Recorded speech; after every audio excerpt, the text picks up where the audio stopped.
I'd like to call to order the Town of Delafield Board of Supervisors meeting for Tuesday, August 27th. Please stand and join me in the Pledge of Allegiance.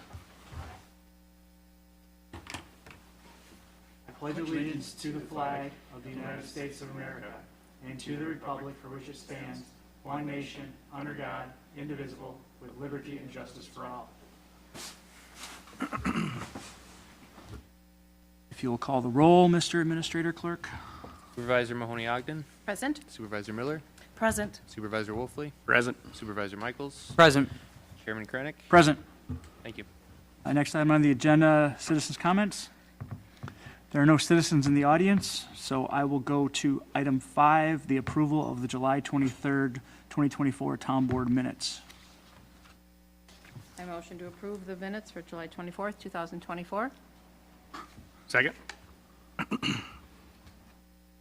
Motion and second to approve the minutes. All in favor say aye. Aye. Opposed, motion passes 5-0. Next item would be actions on vouchers submitted for payment. There are no actions on the budget. Some accounts are amending of the 24 budget, so I look for a motion on accounts payable and payroll. Motion to approve payment of check 67787 through 67820 in the amount of $153,691.41, and checks 67822 through 67832, and checks 67839 through 67908 in the amount of $3,610,308.92.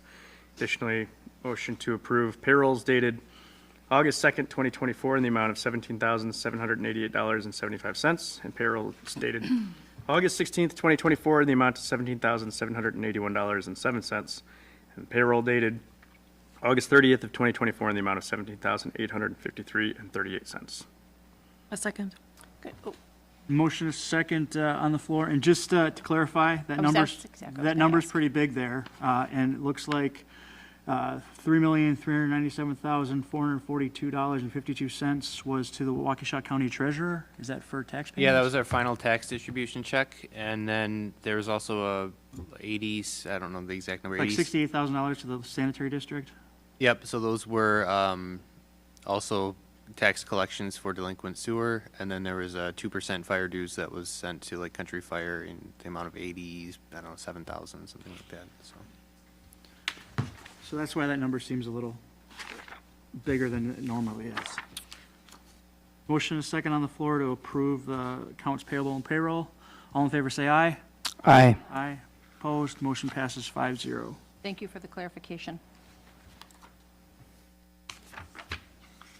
Next item, communications, Lake Country Fire Board update. Do you have anything that you want to discuss now, or should we save it for a closed session? I would personally recommend a discussion in closed session. Okay. The only thing is, I just want to state is that we have the annual meeting next Thursday, September 5th at 6:30 at Kettle Moraine High School, so hopefully everybody can attend that. Next item, item B, the Welshire Farm update. The one update is, I don't know if they started blasting today or not with the weather, but they were supposed to start blasting today. Do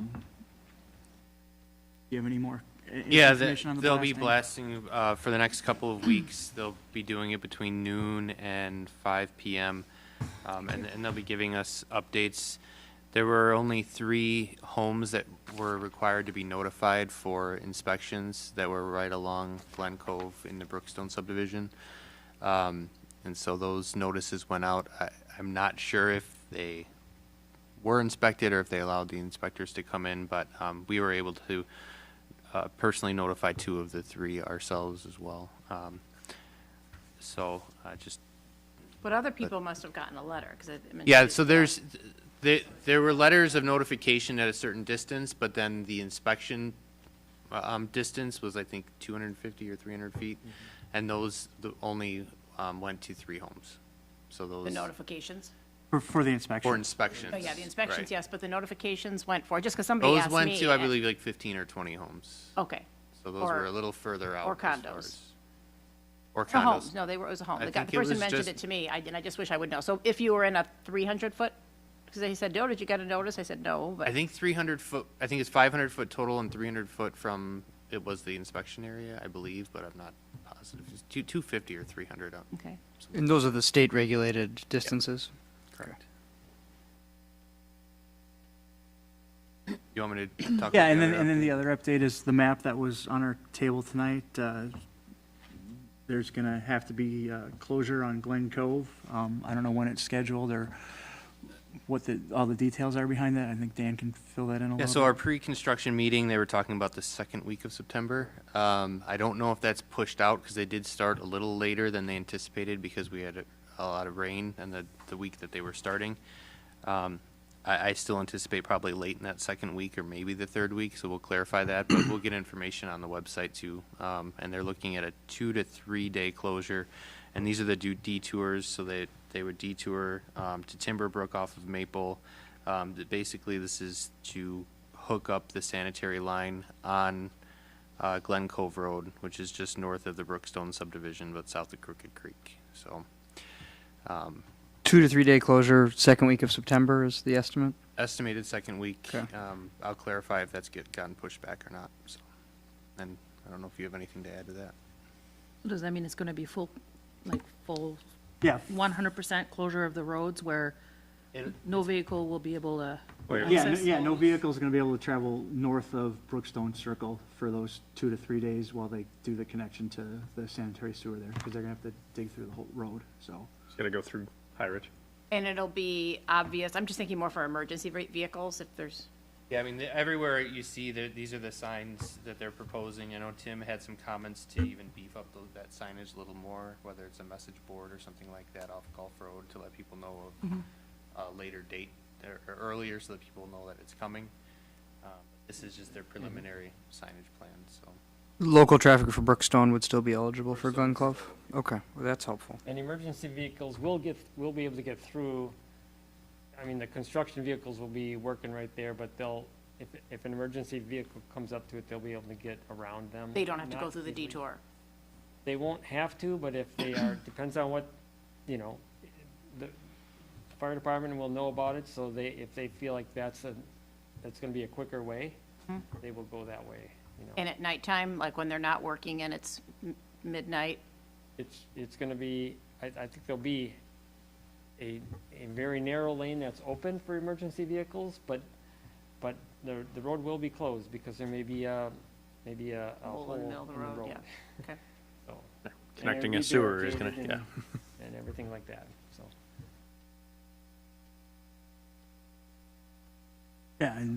Yeah, so, and then the only other thing I want to mention about Welshire Farms is that now that dirt is being moved and there's construction happening over there, obviously there was a lot of passion on both sides of the issue, and that's not a bad thing. But there were some things said about the family, and they were kind of villainized a little bit. And I just want to acknowledge the Thomas family's contribution to the town and to the area, and appreciate them holding on to the land as long as they did so that we could enjoy it. And now, I mean, I felt a little bit of sadness as I watched, the house come down and some of those trees come down. And I mean, it's difficult with change, but, Change is hard. I am excited for, what is gonna go there. So I just want to, acknowledge the Thomas family and appreciate all that they've done for this community over the years. Next item, unfinished business, discussion and possible action on a residential lighting ordinance. This was tabled on July 23rd.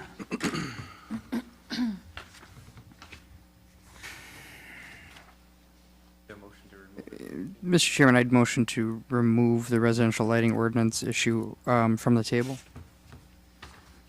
Is there a second? A second. Motion is second to remove it from the table. All in favor say aye. Aye. Aye, opposed. It's removed from the table 5-0. Tim, do you want to start with? I do, yeah. So what you received in the packet is, there should have been two documents. One was a track change document, and one was what I call a clean document.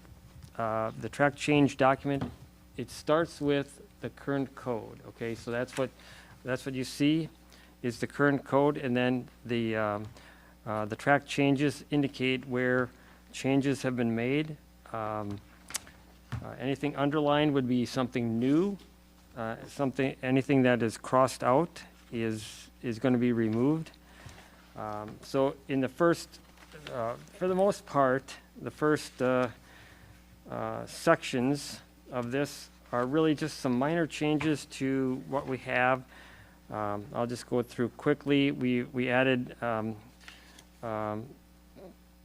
the purpose and intent was I added reduce light pollution. That's just, I've seen that in other codes.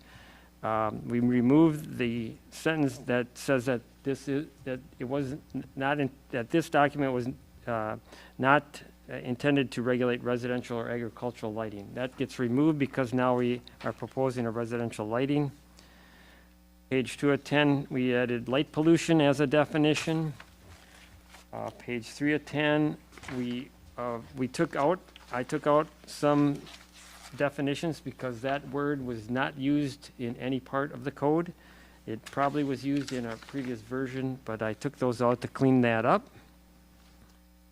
Page 4, I know I'm going through it quick. If you have questions, let me know, but in page 4, the upper part is still some clarifications of the definitions that we removed.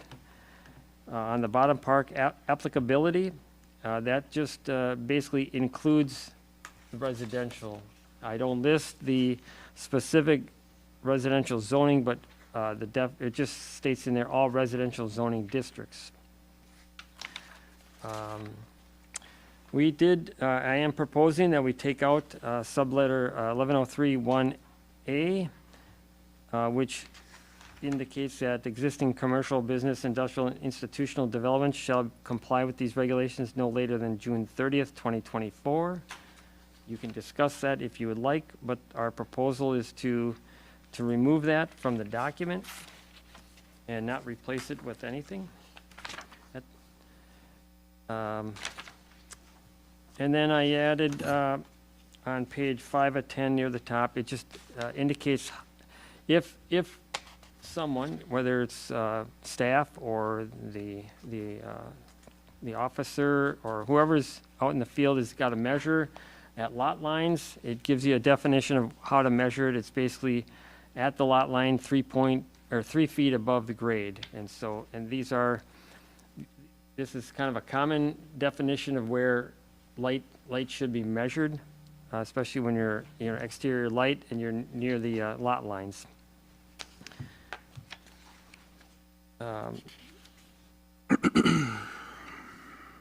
Other regulations, the only other regulation, we just wanted to make sure that, shielding, we wanted to add the word shielding in there. On page 6 of 10, on the very bottom, it talks about temporary lighting, that any temporary lighting would have to come to the Plan Commission. A good example of that is when Prairie Hill Waldorf School does their Christmas, they used to do a Christmas thing or a holiday Festival or thing, something? festival or something, and they would bring in the big lights, and so we're saying that's a temporary light that we would like to get Plan Commission approval on. That language was already in the definitions, but I didn't want to put regulations in the definition. I wanted to put regulations in the regulations section. So that one, and as well as multi-class lighting, and all multi-class lighting means is it might fall under a couple of different categories on that. So we're just saying you just got to use the most restrictive category that it falls under. All right, before we get to residential, on page 8 of 10 under section 11.05, I added an item number 3, which just identifies just says other unidentified uses. So out of all the uses that are out there, if it comes to a point where we don't know, it doesn't fall into any one category, what we're saying is that comes to the Plan Commission for basically evaluation of if the lighting requirements meet, a standard for that particular use. So that's something new that was put in. It's just kind of a catch-all for any lighting that we just is undefined. So I will get into the lighting for residential here. I'm just gonna as we move forward here, I mean, you gotta always go back to the purpose and intent of the code to kind of say, well, what are we really trying to do here? And so, purpose and intent is somewhat general, but it gives the kind of the whole idea of why we're doing this, and it gives us some direction if someone has a concern that says, well, you know, I don't, you know, if someone has a complaint, at least we can go back to this code and say, well, this is why we're doing it. But that's an important part. I don't want people to skip over purpose and intent when they're reviewing this. Anyway, for residential, we're looking at requiring shielding for residential lights that are outside. We are looking for what we call full cutoff fixtures, which means there's no light that goes horizontal. It all goes down towards the ground. The item B talks about brightness, and that gives you know, certain lumens, as well as there's an element of light with color temperature.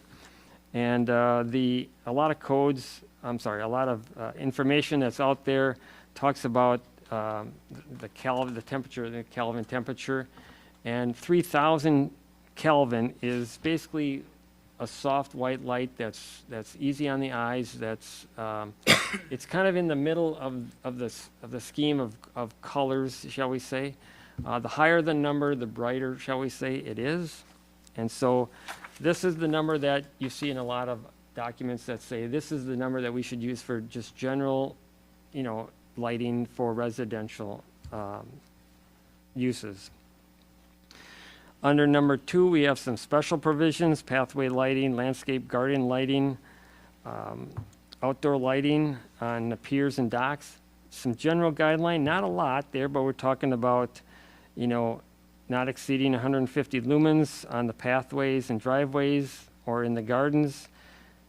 Just to get an idea of what 150 lumens would be, it's probably close to like a 25-watt light bulb, okay? To that point, though, Tim, Yep. our chart says it's a lot less than that. Because Yeah. the 375 lumens is what's equivalent to a 25-watt bulb. Right. So I'm sorry, 150 I'm sorry. would be, 150 would be less than the 25. yeah. Yeah. I'm just trying to get, I mean, most people don't buy lights less than that. Most people don't buy lights based on lumens. They list lumens on lights. They list them, but that's, yeah, Yeah. not generally what they're And looking that's to why, replace. partly this is why, It's like a This is why 10-watt it's bulb on- or something like that, right? Okay. All right, go on. we can- Sorry. but we It can- was I mean- one of the questions I had, yeah. so. And we can, I mean, this chart actually came from Shaniqua, to be honest with you. They have this in their code, and we looked at, I looked at, like, I think it was 8 or 9 different codes, and this one's had probably it had that nice chart to kind of get an idea. Well, what is, if people think watts, what are lumens? But lumens is, a lot of times that's how, it's measured in foot candles. This is crazy. It's measured in foot candles. We buy it in watts, but then there's lumens, you know, so there's a lot of lingo out there. So that's why we wanted to have some kind of chart to kind of tie those together. All right. We have, under number 3 in that section, we have installation and maintenance. So we're talking, for this code, we're just talking lighting for new home construction that have to comply with this chapter, not current ones. And we say that property owners are responsible for maintaining their lighting in compliance with this. So any new home that comes in, then we can apply this code. And, you know, the way we might do it is, you know, provide some information at the time that they pull a building permit. I was talking with Terry and Dan this morning, and the question is, you know, Mike gives the permit and a lot of the documents to the builder. And whether that builder takes those documents and gives it to the owners is a question we don't know about, you know. So it's hard to get, and there's a lot of information in those documents. We talk about open space and how much open space you have, and you know, that you're limited by that. There's other things that the building inspector puts in there about the property. No one knows if they read it or not. My gut feel is that because of the questions we receive sometimes, they probably have never looked at it, and they've never looked at their deed restrictions. You know, we're sensitive to that, you know, of those things at the town, but people are, in general, think it's just too much paper to read, or it's not that important. I just want to live in my house and do what I want. Anyway, in some way, we're gonna have to tell them that this is our code and kind of inform people that way. We could conduct periodic inspections, we're saying on page 10 of 10, for compliance. It's likely that the only way we would do that is by complaint. We're not, I mean, at least in our discussions, we're not planning to go out and canvass the town to see, you know, what houses are, where houses are at as far as lighting. Once again, it's for new homes at this time anyway. And then we have some violations and penalties, which just refers us to chapter 2504 of the town code, which is our violations and penalties section, and then it gives ideas of how much you can charge. We might have to have Eric look at that portion if this goes forward to determine if this complies, or if we have to set up a new fine for lighting that's different than some of the other fines that are in there. And then we state that we're gonna, you know, if we have non-compliance, it's additional fines or legal action, which that's kind of general language that we have in the code for other things. So that's what we have. It's, you know, it's a document that we can talk about, a lot of policy issues related to this to talk about. And I guess Dan and I are here to answer questions or to take notes to say, are the policies that are in this residential section something that you want to move forward with or not? First off, thank you for spending the time Sure. and comparing all the different, you know, ordinances that are out there, and that's, I guess I wanted to say thank you for taking the time to do it. And You're welcome. I look to the town of Delafield to be a leader in it all, so we don't necessarily have to copy what's out there, but I think it's great information, and you did a really good job of disseminating some of it out there. So, I mean, I know there's more to talk about, but I just wanted to start by saying thank you.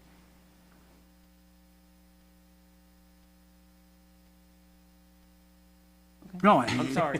No, personally, Oh, I mean, yeah, I mean, we talked already today a little bit about some additions, so I don't know, we could talk about some things or comments on them that aren't in there, and then we kind of said, well, let's just wait till we all are together. I don't know if I should start, if anybody else kind of wants to start, or if we want to kind of go back to the page thing. I was in the intent, I may as well just talk since I started talking. On the purpose and intent, I'm thinking about one of the last residents that came to the meeting, and she made the comment that this is why I moved out here. So I was thinking about, do we add that about, you know, one of the other purposes would be to also to preserve the rural character of the town. And then it probably falls under more about intent in terms of just adding in there about, you know, we're talking about the peaceful enjoyment of the property, but then also just so that we don't create, the intent would be create light trespass on adjacent properties. So it's not really scratching anything, but maybe tweaking it a little bit. Any other comments? Because I think it's not there, but maybe someplace else we say, and we're providing the town with the details of how they can select their fixtures, really. I think that was in one of the other codes that I saw. You've got it in there later, but I don't know if that's kind of part of the intent. The purpose is to, you know, to stop light pollution, let everybody enjoy their property, and that we don't have light trespass on adjacent properties, and the intent is then to help people determine, how do I get a fixture that will do that?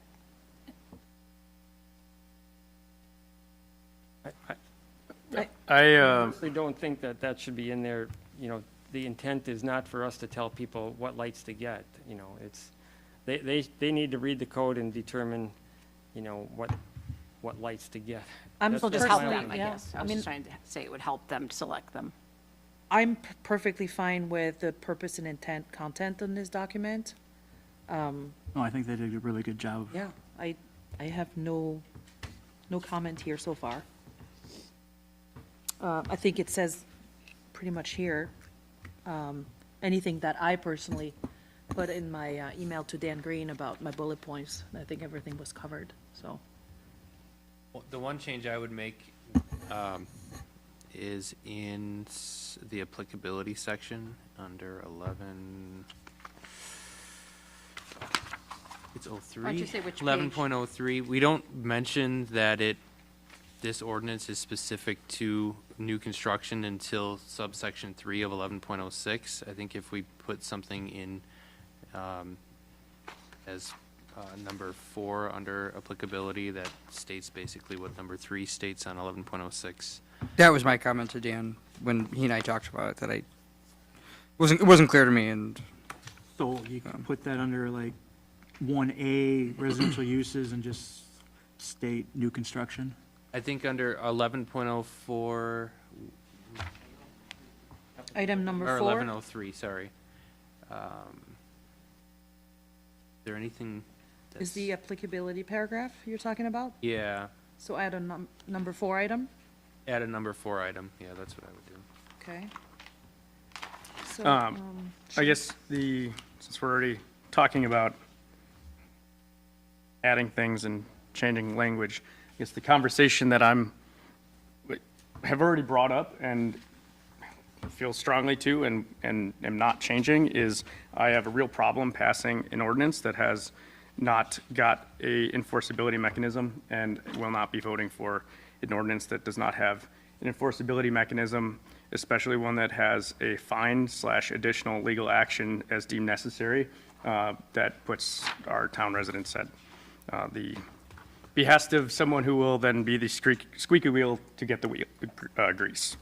So if we want to talk about having defined fixtures in the building code for new construction, that's fine, we can have that conversation, but what are we expecting to have happen here? We're gonna call Dan and have him, like, get out of his pajamas and go stand by a lot line? Like, I'm not, Supervisor Wolfley, it's my understanding that what is written and what's presented in front of us this evening is strictly for new construction. And it's my understanding that either the town engineer or the town building inspector, when they submit plans for new construction, they will also be required to submit a lighting plan. And then the town will or will not sign off on that lighting plan based on this code. and that's, And what I foresee the challenge being is, because this happens with everything else with building, is we'll sign off on the lighting fixtures, they'll install the lighting fixtures, they'll build the house, and then down the road, they'll change and upgrade those lighting fixtures, and they'll get themselves out of compliance. And, I mean, I think we've tried to address that as far as well, like. look, if the proposal is to adjust the budget, ask for go to referendum, ask for money to create a police department or some other patrolling unit that can enforce this and issue fines, like, then people can bring that to the table. But again, you have in here, subject to fines, subject to legal action. And I'm not going to vote for something that we don't have the people and the capacity to measure. And that's not lighting specific, that's anything specific, right? It doesn't matter that it's lighting. It doesn't matter that if I can't even think of an example, but if there's an example that came up here that we're saying, hey, the only time we have the ability to enforce this is after 11 o'clock at night, and we don't have the manpower and the capacity to do that, then no, I'm not.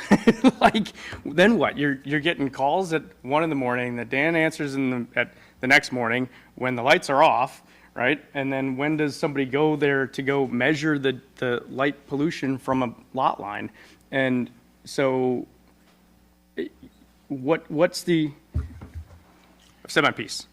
I'm not voting for something that we can't enforce where there's a fine and potential threat of legal action. I don't believe it says that they have to turn their lights on. I believe it just says that they recommended and suggested they turn their lights off and not have dusk to dawn. Again, I mean, any violation of this ordinance subject to fine as defined in chapter 25.04 of the town code or ordinances, continued non-compliance may result in additional fines or legal action as deemed necessary by the town. Like, I have a real problem with that, and I'm Your not. issue is more the enforcement. It's not what Tim has drafted. Is that, that's what I'm just Well, trying to figure out. I mean, Or is it that you don't like what I'm he not, drafted? I'm not gonna, well, there's things that are somewhat here nor there with the drafting of the ordinance, because when the ultimate piece of it, when it comes to enforcement, is not something we can accomplish, then it doesn't matter if you put 50,000 lumens on here or 2,000 lumens on here, right? It does, like, I understand the intent, and I'm fine with the intent, but without having the ability to enforce it, that leads to people calling, getting upset, no action, right? So then there's no action, but that person keeps calling and calling and calling. Now what? How do we satisfy the person who continues to call and complain about a neighbor? And then that neighbor gets that phone call, and what, we're gonna be at his house at 1 a.m. or whenever, right? And then that person's gonna be like, well, that guy over there has that thing over there, right? Like, it leads to problems, and we don't have the enforcement mechanism to handle it. I think what he drew makes it easy, because, I Are mean, are it's you either getting out of bed shielded at or not 11 o'clock at shielded. night to measure lumens? No, but shielded or not shielded, I mean, that's pretty easy. You can drive by during the Again, day and see if a fixture is so that's the shielded kind or of thing like, if we want to talk about shielded or not shielded light fixtures, right, and downward facing light fixtures, like, that's fine, because you can look at that, you can go out there, you can see it, right, at 3 p.m, right? But you have lumen restrictions, you've got candle foot restrictions, you've got all these things that are not measurable until after 11, after 12, after whenever, after the lights are off, or after the sun is set and the lights are on, right, is the only time you can go out there, measure, and enforce that. And we don't have the staff or the people to be able to do that. Where, really, show me exactly which part of it you're, in terms of the lumen, I mean, which stanza or which little Yeah, I guess, paragraph are you at? I guess I would like to ask the town engineer a question, because a lot of the lumens and a lot of the definitions for the lumens would be when the lighting plan comes in for the new construction, correct? Yes, I will say, that's the easiest way. That's what's listed on the lighting plan, is how many lumens it is. But to go on and measure it, we do have a section where we talk about foot candles in there. And, I mean, once again, that part of the code for enforcement is not just residential, it's commercial too. So when we Correct. talk about foot candles at the lot line, we're usually looking at initially we're looking at a plan, and they come up with they call it a foot candle plan, where they show what the foot candles are at the lot line. And when I see them, it's at point 2 foot candles. That meets our code, you know. But that's like before anything's even built. That's what the projected light is going to be. You talking about on a commercial building right now? If it was a The commercial example you're building, giving? Yeah, okay.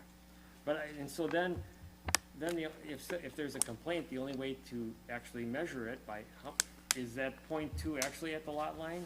You got to go out there Field visit. at dark, Yeah. you know, maybe in the middle of winter. But even that is difficult because you have snow and, you know, there's.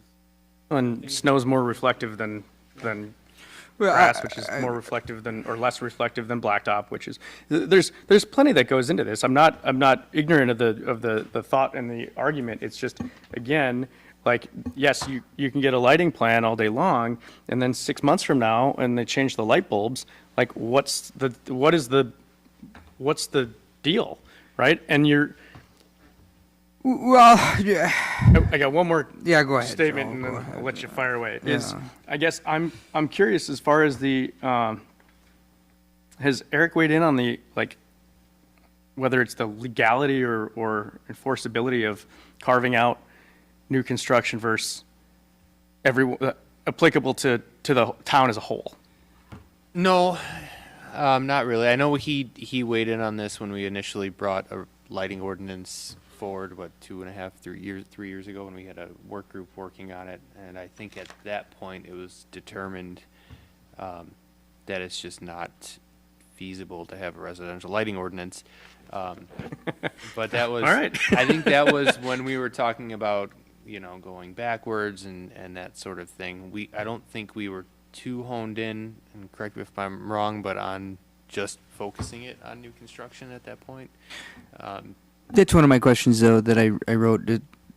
Does new construction include anytime you come in to pull a permit for a remodel? Right. If we think about things like setback lines, right? There's lots of old homes in our community where people would say, well, I can't build a new home. And you'd say, why not? Well, the setback is currently non-conforming, so I have to build on the footprint I'm in. And I'm worried that the term new construction in here would actually mean that if somebody was remodeling a boathouse or their home, that we would qualify it as such, and then their lights would be reduced. And to me, that's really retrospective and would actually discourage investment and development in the town. I think we need a little more meat on that as far as, I think the thought was if a structure, a pre-existing structure, whether it's remodeled or not, it's a pre-existing structure, and this would be new construction of a new build of a home.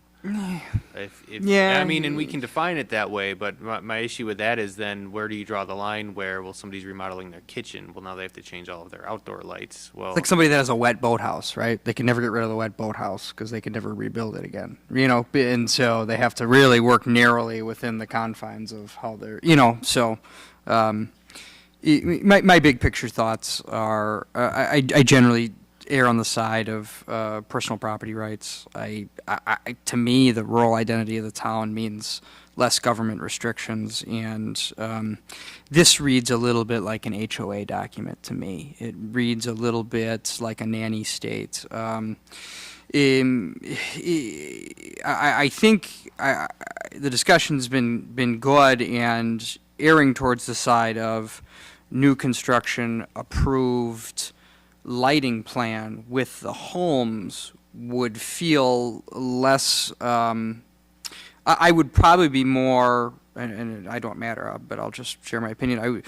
That would feel a little more like a new construction, right? We can ensure that when they build the home, it has shielded lights, right? We can ensure that the next neighborhood wouldn't, like the Welshire Farms doesn't have lamp posts, right? If the town doesn't prefer lamp posts, then we can see that plan. So, to me, the lumens on a walk path feel like a bridge too far for our rural government to impose, and I wouldn't support this as it is. But I've been consistent saying that I'm opposed, or I'm in favor of the idea that there are better ways to do things than there once were. And certainly, when a builder comes in and we request a lighting plan, we can say we want it shielded, right, and things like that. But I just I wouldn't support it as it is. So I missed the last meeting, so I haven't had a chance to say my big picture thoughts. Go ahead. So you think it goes too far as the lightweight? That would be my opinion. I would err on the side of less government regulation on my property. There's a lot of people in the town that have invested in lighting their backyard pools, trees, Brick facades. Walkways, Yeah, and Can. Well, They still but can. like I said at the last meeting, when we've discussed this, I mean, I hate that we have to even discuss this and bring this forward. I wish people would just be like neighborly and say, hey, maybe my lights are a little obnoxious and maybe I should tone it down instead of, I feel people I mean, there's a handful of individuals and residents in this community that, that's why this is in front of us this evening because they aren't neighborly, and I feel like they're giving us the middle finger and saying, hey, I'm going to leave my lights on, 365 dusk to dawn, and, light it up like a prison or like a, stop and go. And, when you look out at the rest of the neighborhood and the rest of the community, most people turn their lights off at, 11, 12 o'clock at night. When you look out at the landscape and you drive around, their lights are off. But, and I understand for safety, but like at some point, dusk to dawn, 365, like it just, it detracts from the rule, Yeah, I mean, now. sure, I would share your feelings about people that aren't being neighborly, and I do. I share your heart for the issue, Supervisor Ogden, that it would be nice if people would respect that. But this document doesn't change what you're saying in any But I way, kind of right? clarify the rural, I think we all look at that differently. So your rural opinion of rural character is less government, whereas I'm just using the example of the person that came and spoke, was her example of rural is what I think I was trying to put in the first paragraph, or what I think Ed is saying, is that it isn't lit up. We're not a city. We're rural. So it's not who's being more governed. It's just to keep things Yeah, but, dark. That's where I'm you're getting with rural. creating an ordinance, particularly one with the backing and power of fines and the threat of additional legal action as deemed necessary, is a pile driver to a nail, right? Like, why? That's excessive. So Right. Would you Knock feel on better if doors. you took that What's out? Yeah, Well, should we remove the legal action But, portion of it but then? it's no different than, a half dozen other ordinances that we already have on the books, like tall Is that the grass or case? whatever else, Yeah, I mean. but I can walk over and you can Yeah, they have. at Legal 3 action in is the part of at it? 3 in the afternoon. I can go over and I can check out where if your grass is too tall, right? So the concern is the ability to enforce being after hours and off hours, and the fact that we don't have a full-time police force like the town of Oconomowoc and Chiniqua and the other, That- village of Oconomowoc That is my Lake. starting off point for sure, is that we do not have people that are in the capacity to measure or enforce this when it needs to be measured or enforced. I personally think it'll police itself, because most people, I would 100% disagree with you. I think that they'll be, I don't think we're expecting the police to go out driving around and checking on lights, but if there gets to be an issue, and then we talked with Dan and Tim about, is this an example where you have a committee of people that maybe are interested in preserving the rural character, meaning the Oh, non-dark, and being willing to be involved if there's something that isn't in this particular draft that was just mentioned was So- about turning off the light. So that's another thing that could be, that's measurable, that, and other ordinances, the lights go off at 11, unless it's on security, you could have put on a motion detector, and then that's applicable. Or if you have dusk to dawn, you do low voltage, or whatever our terminology is going to be, or solar lights that are not the white bright lights. Those are other just little tweaky things that I think. I mean, again, I in general think that what Tim did offers some great feedback. I think there's areas to tweak, but I wasn't, I think in general it's good. And I had those few other things. I think, what was it, Dan? We talked about unshielded lights off by 11. Yeah, lights that were not shielded were to be off at 11 o'clock. And then that's where you Colors. put in their motion detectors are encouraged. And then different colored lights would only are not allowed unless it's like a holiday lighting or something like that. And again, this doesn't say that, and again, I'm good with that, but I have a feeling, Steve, you're gonna say that's too much government, but to just say, but again, I know there have No, I been think we heard complaints that- testimony from somebody that said, What's that? are you regulating red lights now on Christmas? So. Well, no, that's it, you say from November 10th through January, whatever, colored lights are permitted. After that, you don't need to be having bright flashing red, blue, I mean, Joe, the blue lights that are next to you, just, I mean, but Just- there are people that celebrate lit holidays other than Christmas. doesn't, does. I mean, I just, yeah, I'm uncomfortable with it. I mean, to be honest with you, Supervisor Ogden, I think that you would take this document and you would add to it every 6 months, and eventually we'd have dark sky. So I just, I don't support that, which is okay. I respect your opinion on the issue, but I look out at the lake over the 4th of July, and people have big, wonderful parties with lights past dark, and that's a good thing for our community. And I don't think there's a way that we can create an ordinance that allows for all the exceptions that we say are okay, but still achieves the purpose that we want. I think a committee of people that have oversight over my property and the lights that I use on it is not a rural community. That is a very big city type of thing. But I mean, yeah, that's my opinion on it. I guess if I was to suggest a path forward, I would say perhaps the document could be looked at in a different light that might achieve more consensus, which is, I think, Tim, you sought to write it as a regulation. What if it was more like a building permit issue, right? Where this is what we want to see from a developer when they come in to build a new home, right? And we created a list of things that we wanted the developer to prove to us and some guidelines with I was which about to we could suggest approve, that right? actually, yeah. Because this reads like a regulation for the homes where I've heard agreement from all 5 of us on the idea of regulation for a building permit so we can better control what gets built. And maybe if you took that vantage point of it, it would read differently. Standards for lights instead of lighting restrictions. Instead of a lighting Right. restriction ordinance, a standard for builders in new construction. Because We're I'm, focused on new construction, that's what Yeah. I was right, about to suggest. because I'm fine with defining the type of light and fixture that goes into a new build, right? Like, okay, this is the light and the fixture that's coming with this house, right? It's not wired for dusk to dawn. It doesn't have the dusk to dawn switches in it. It's shielded. It's not. I'm fine with most of that. I would say. I guess I'm not going to blanket agree to everything. I think all 5 of us would be much more open to the idea of Right. saying, hey, hardwire this so that it goes off, right? Hardwire this so it has a timer, right? And we would be much more comfortable saying, Yeah. you've come to the town, you're building a home, here's some things that we would like to see. Right. I think it's very important to have like guidelines for people who Education. build new Yep. homes. I think without guidelines, yeah. Yeah, so I mean, I think like a definition of the type of fixture that is used in the exterior is fine.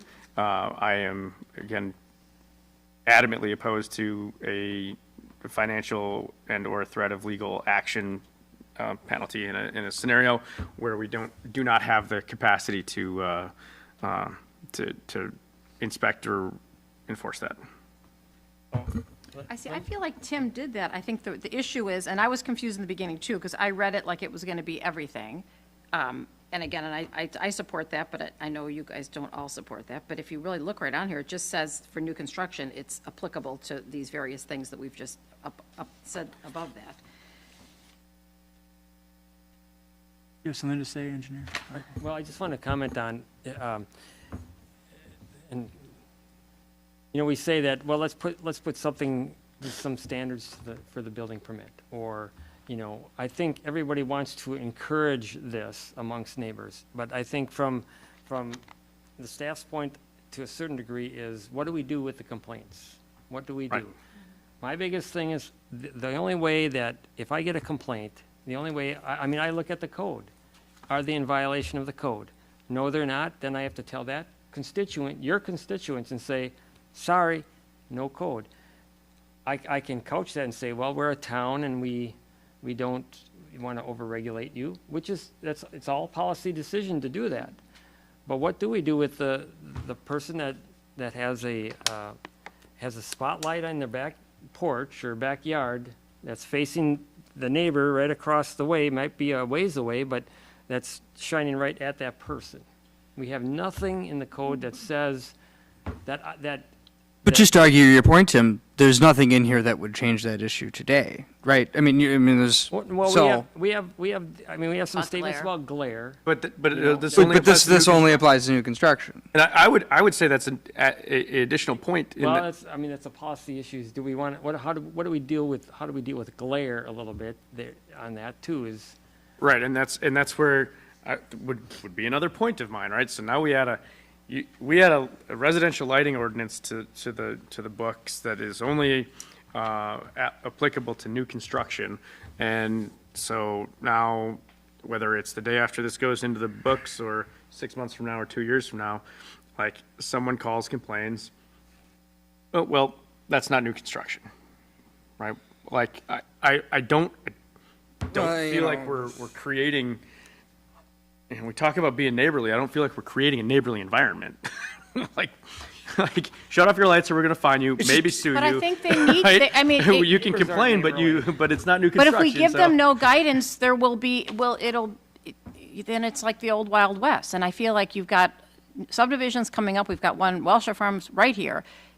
They clearly said there was nothing about lighting because we didn't have an ordinance. It's almost like if we gave them guidance, then there's something to follow. And I think Well, and that's Tim- what Tim I'm has all suggesting this I'm in open here. to. And he did it. He put it in here and it says because the new construction has to apply by all this. It's not saying right now that it's existing. I think the way to do it is start this, and then you can take small steps and see, oh, what works? And you tell the townspeople, hey, we're doing this with new construction. We're actually encouraging people to use, soft lights and to, to turn your lights off at night. I mean, we can start by we can do the existing by education, but I think we've got to start with something as opposed to nothing. And I And if you, think, maybe it's just a lot, Tim, I mean, and that was why it's overwhelming, maybe it's just the way we reword it so that I think you've got to have something for new, otherwise, it's just, well, once you get your standards though, you still gotta have some of this legalese for people who are gonna, possibly change their fixtures and change up their lighting or wanna intensify their lighting after they've already had lights approved. So you still need a enforcement mechanism to. Yeah, I mean, but I'm just not in favor of this body regulating whether it's 150 lumens or 200 lumens. That there's certainly nuisance that creates large problems, which is a separate category. I mean, Life Striders was in here 2 weeks ago. This is a horse farm, and if they're building a new barn, this regulation would apply. And that property is not compatible with this in any sort of way. It's a farm.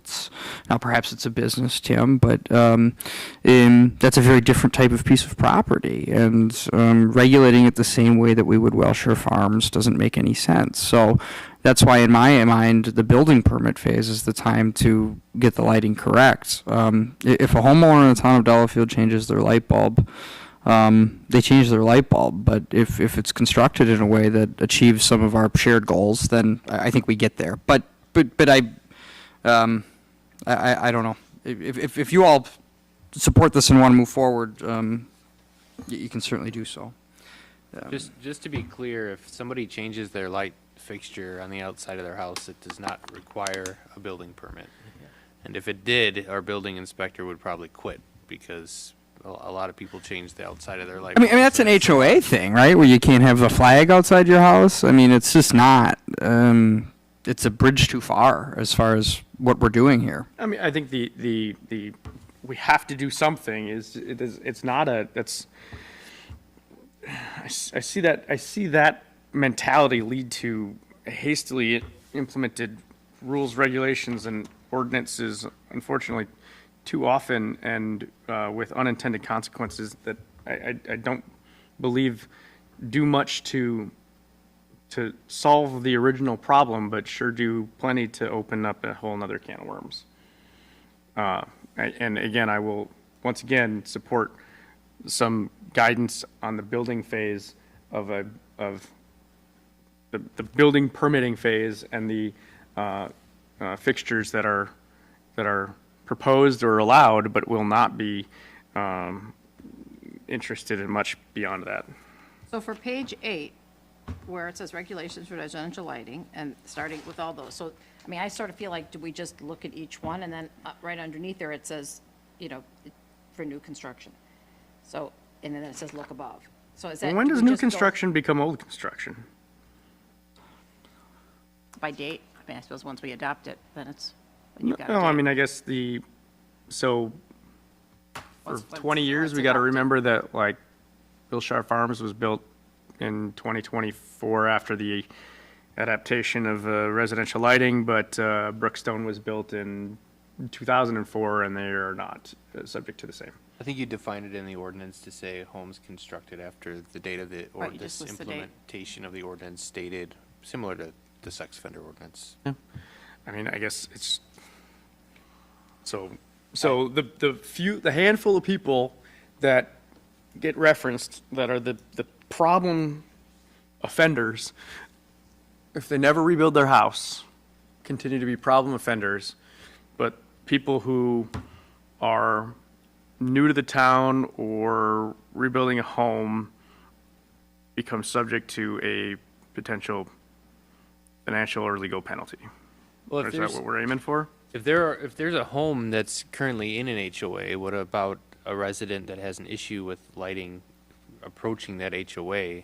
Well, I think With that would be where lights. it is appropriate to have And if rules they and wanna regulations change like this. their rules, then That they would be can much more appropriate change than their the rules. town. Right. Yeah. I agree that I think this also reads like a homeowners association document. I'm not in favor with new construction. I think I've mentioned at that last meeting that that's the way to solve the immediate issue that I think we're concerned about. Whether we do it through this ordinance or we do it through chapter 14 of the Nuisance code? no, the building code. Building code. We could look at options to do it that way. Mr. Chairman, I'd be open to looking at a document that reads more like Chapter 14 and is a building code issue. I'm Would you not be, familiar with the way Chapter 14 reads Yeah, off the I- top yeah, of my I spent a head. little time I am looking at far more amenable to reviewing We it can look at through that pathway. different options. We can sit down with our attorney and have a discussion. Yeah, I and think, include our building I think this has inspector been in that. a good discussion. I think we got a lot of good feedback. My recommendation would be for staff to take the feedback from this discussion and review it with the town attorney and come back with something that is a little bit more palatable and doesn't have as much legalese in it and not, And we're asking, this is going to be simply, are we still saying what we're asking staff to do is have this be for new construction? I'm just clarifying what we're asking staff? Yeah, it's my understanding that most of the people up here in the discussions that we've had said that new construction Yeah, was. the focus is on new construction, Yeah. I think, right? Well, I mean, I think That's we really should do what the whole triggered- thing, but I do yeah. think a great way to start is new construction, and then you go to education without mandates and without fines. You go to education, and you do that in the newsletters. You could actually get opinions, but again, that would be over time. But I think the simple step is to start with new construction. No, I agree with you, because in my research and, communities that have, taken this on and have done this, they've, noticed that, it's a much better environment in communities that do this and. Or you talk to people who enforce it? And people, and people start, following suit and saying, hey, I'm gonna change my lights and, be a little bit more I think the peaceful. one area that with existing that would just be is glare. I mean, again, it doesn't solve the problem of light pollution, which is my personal thing. It's light pollution, but I think glare is unsafe and glare is wrong, and glare trespass on neighbor's property is what's wrong. That's the one thing it'd be nice to do something with existing spots is glare. I think an educational piece about glare would be wonderful. And that's what we're gonna have. That would be one way to start. After we put something in, but I feel strongly that we need to have, start someplace as opposed to do nothing, because if we do nothing, then it's gonna be truly the Wild West, and where all the homes that have been working hard to not have what's happened next to them will now have to look at 230 Yeah. bright lights all day, because Newman said it himself, if we we don't have anything. So they can do whatever they please, and shame on us for allowing it. I think we need to have some sort of and I think regulation is what is needed, and I think it'll help us step towards a better town of Delafield. So is there a motion or consensus to refer this back to staff? I would motion to table the residential lighting ordinances and instruct staff to take our feedback this evening. Is there a second? A second. Motion is second on the motion. All in favor, say aye. Aye. Aye. Opposed, motion passes 5-0. Next item, discuss and possible action on the recommendation from the Plan Commission to approve the request from Sharon Lerner, W292N2145 Elmhurst Drive, for a certified survey map to combine two properties into one property at W292N2145 Elmhurst Drive, tax key DELT 0809-012. Engineer Barbeau. I just want to clarify, it's Shannon, just so we have it correct in the notes, not Sharon. Sharon? It's Shannon. It's correct In- it's in- correct in the In application. one of the, it's right one place and it's wrong another, and I know, so I just thought I should clarify, it's Shannon, not Sharon. Very simple, Oh, yeah. it's two lots. The lot line goes through the house, basically, part of it. I think the person that lived there has passed or moved on to a different residence. And so I think the daughter, I think they're trying to just clean it up, so maybe someday that they're gonna sell it or something like that. But there are those situations where if they wanna do anything on the property, they probably would have to get a CSM to get rid of that line that goes through the house, because it doesn't meet county zoning requirements. The Plan Commission made a unanimous recommendation for approval, and I believe that the CSM June 11th. was all completed, and here are my comments prior to the Plan Commission, so. So any motion would still have to have satisfaction of City of Delafield and Waukesha County for approval? I don't believe she Not- needs City of Not City of Delafield. Delafield, they have a certain map that doesn't include this property, believe it or not. Okay. What did you say, what was the last thing you said, Tim? That right then, what did you just say? Sometimes the city of Delafield or the city of Pewaukee or the Heartland. extraterritorial plat jurisdictions, so they have to have approval of those CSMs. But they've got a map that limits where that line is compared to what the state statutes say. Supposed to be like 1.5 miles from the city limits, which it is 1.5 miles from the city limits. But for some reason, they changed their line because the city of Pewaukee was close as well, and it was some issue. So where the lines overlap from the city of Pewaukee, they stop at Pewaukee's Yeah. line. And Pewaukee doesn't do And extraterritorial. Pewaukee, Okay. once they became a city, they said, we don't want to do that anymore. All right, well, I motion to, are we ready for a motion? Go ahead. Okay, so yeah, I mean, I motion to recommend, take the recommendation from the Plan Commission. Approve. Oh, we did motion it. Recommending, the Plan Commission was to recommend you guys approve. Yeah, this. I'm motioning to approve the request by Shannon Lerner, W292 and 2145 Elmhurst Drive, for the CSM to combine the two properties into one property at W292 and 2145 Elmhurst Drive. Tax key as noted, DELT 0809-012. Second. I would ask that we add subject to Waukesha County's comments, and then, As seconded. okay. Motion is second to approve the CSM. All in favor, say aye. Aye. Opposed, motion passes. The CSM is approved 5-0. Next item, discussion and possible action on the adoption of ordinance 2024-06 concerning residency restrictions for sex offenders. I think Administrator Green's memo did a good job of explaining this.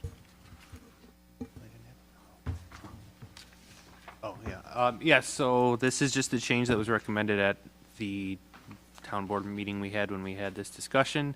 A very simple change to the ordinance. I believe it just changes 2 words in the document. The attorney drafted this and recommended approval, and I'll do the same.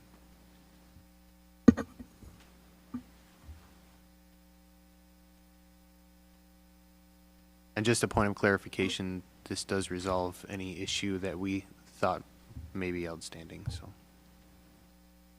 Right? I'd look for a motion to approve unless there's any questions.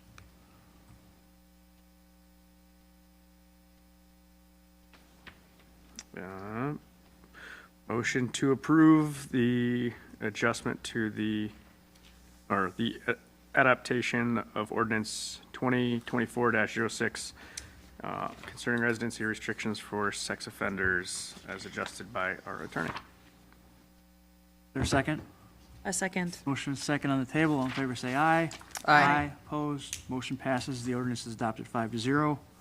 Next item, closed session. The basis of the items to be discussed in closed sessions are enumerated in section 19.85, paren 1, paren E of the Wisconsin State Statute. Deliberating or negotiating the purchasing of public properties, the investing of public funds, or conducting other specified public business whenever competitive or bargaining reasons require a closed session. More specifically, an addendum to the IMA for the 2025 Lake Country Fire budget. I would look for a motion to enter closed session and then a roll call from the administrator. Motion to enter closed session? A second. Motion is second on the floor. If the administrator will call the roll. Supervisor Mahoney-Ogden, Yes. Supervisor Miller, Aye. Supervisor Wolfley, Aye. Supervisor Michaels, Aye. Chairman Kranek. Aye. We are now in closed session. Thank you, Engineer Barbeau. Have a good night. Thank you. Yeah, I'm gonna Oh, join you you in a didn't- second here.